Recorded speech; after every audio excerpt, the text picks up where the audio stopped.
Hi guys, ಎಲ್ಲರಿಗೂ ನಮಸ್ಕಾರ. Welcome back to my YouTube channel. Friends, ಇವತ್ತಿನ ಈ ವಿಡಿಯೋದಲ್ಲಿ ಸರ್ಕಾರ ಲೇಬರ್ ಕಾರ್ಡ್ ನವೀಕರಣಕ್ಕಾಗಿ ಅಂದರೆ ಲೇಬರ್ ಕಾರ್ಡ್ ಅಪ್ಡೇಟ್ಗಾಗಿ ಅರ್ಜಿಯನ್ನು ಸ್ವೀಕರಿಸ್ತಾ ಇದೆ. ಇನ್ನು ಈ ಲೇಬರ್ ಕಾರ್ಡ್ ಅಪ್ಡೇಟ್ಗೆ ಯಾವೆಲ್ಲ ದಾಖಲೆಗಳು ಬೇಕು ಮುಂತಾದವುಗಳ ಬಗ್ಗೆ ಸಂಕ್ಷಿಪ್ತ ಮಾಹಿತಿಯನ್ನು ಈ ವಿಡಿಯೋದಲ್ಲಿ ನಾನು ನಿಮಗೆ ನೀಡ್ತೀನಿ. ಅದಕ್ಕೂ ಮುಂಚೆ ನೀವು ಇನ್ನೂ ನನ್ನ ಚಾನಲ್ಗೆ ಸಬ್ಸ್ಕ್ರೈಬ್ ಆಗಿಲ್ಲ ಅಂದರೆ ಪ್ಲೀಸ್ ಸಬ್ಸ್ಕ್ರೈಬ್ ಆಗಿ. ಬನ್ನಿ ವಿಡಿಯೋ ಸ್ಟಾರ್ಟ್ ಮಾಡೋಣ. ಎಲ್ಲರಿಗೂ ನಮಸ್ಕಾರ. ರಾಜ್ಯ ಸರ್ಕಾರವು ಕಾರ್ಮಿಕರಿಗಾಗಿ ಹಲವು ಯೋಜನೆಗಳನ್ನು ಜಾರಿಗೆ ತಂದಿದೆ. ಕಾರ್ಮಿಕರ ಕಾರ್ಡ್ ಹೊಂದಿರುವವರಿಗೆ ಸರ್ಕಾರವು ನೀಡುವ ಎಲ್ಲ ಸೌಲಭ್ಯಗಳು ದೊರೆಯುತ್ತವೆ. ನೀವು ಕೂಡ ಕಾರ್ಮಿಕರ ಕಾರ್ಡ್ ಹೊಂದಿದ್ದೀರಾ?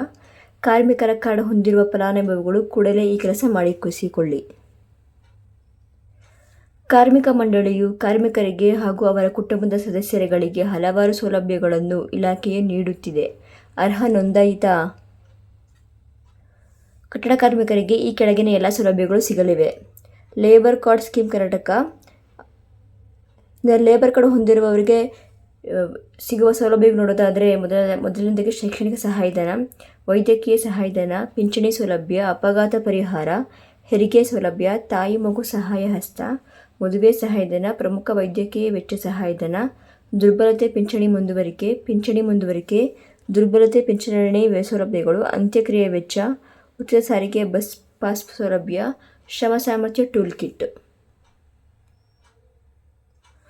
ಕರ್ನಾಟಕ ಕಟ್ಟಡ ಮತ್ತು ಇತರ ನಿರ್ಮಾಣ ಕಾರ್ಮಿಕರ ಕಲ್ಯಾಣ ಮಂಡಳಿಯ ವತಿಯಿಂದ ಕಟ್ಟಡ ಕಾರ್ಮಿಕರಿಗೆ ಕಾರ್ಮಿಕರ ಕಾರ್ಡನ್ನು ನೀಡುತ್ತಾರೆ.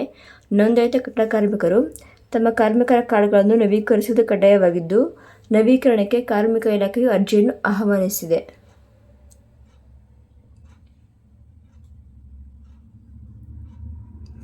ಇನ್ನು ನೋಂದಾಯಿತ ಕಟ್ಟಡ ಕಾರ್ಮಿಕರು ಮಂಡಳಿಯು ನೀಡುವ ಉದ್ಯೋಗ ಸ್ವಯಂ ದೃಢೀಕರಣ ಪತ್ರ ಹಾಗೂ ಮಂಡಳಿ ವತಿಯಿಂದ ವಿತರಿಸಿದ ಕಾರ್ಮಿಕರ ಕಾರ್ಡ್ ಹಾಗೂ ನಿಮ್ಮ ಆಧಾರ್ ಕಾರ್ಡ್ ಪ್ರತಿಗಳನ್ನು ನೀಡಿ ಆನ್ಲೈನ್ ಮೂಲಕ ಅರ್ಜಿ ಸಲ್ಲಿಸಿ ನೋಂದಣಿ ನವೀಕರಣ ಮಾಡಿಕೊಳ್ಳಬಹುದು. ಕಾರ್ಮಿಕ ನೋಂದಣಿ ನವೀಕರಣಕ್ಕೆ ಬೇಕಾಗುವ ಅಗತ್ಯ ದಾಖಲೆಗಳು ನೋಡೋದಾದರೆ ಆಧಾರ್ ಕಾರ್ಡ್ ಪ್ರತಿ, ಉದ್ಯೋಗ ದೃಢೀಕರಣ ಪತ್ರ, ಸ್ವಯಂ ದೃಢೀಕರಣ ಪತ್ರ, ಮಂಡಳಿಯು ನೀಡಿರುವ ಕಾರ್ಮಿಕರ ಕಾರ್ಡ್. ಈ ಎಲ್ಲ ದಾಖಲೆಗಳನ್ನು ನೀಡಿದರ ಮೂಲಕ ಯಾರ್ಯಾರ ಲೇಬರ್ ಕಾರ್ಡ್ ಇದೆಯೋ ನೀವು ಅದನ್ನು ಅಪ್ಡೇಟ್ ಮಾಡಿಸ್ಕೋಬೇಕಾಗುತ್ತೆ. Thank you guys for watching.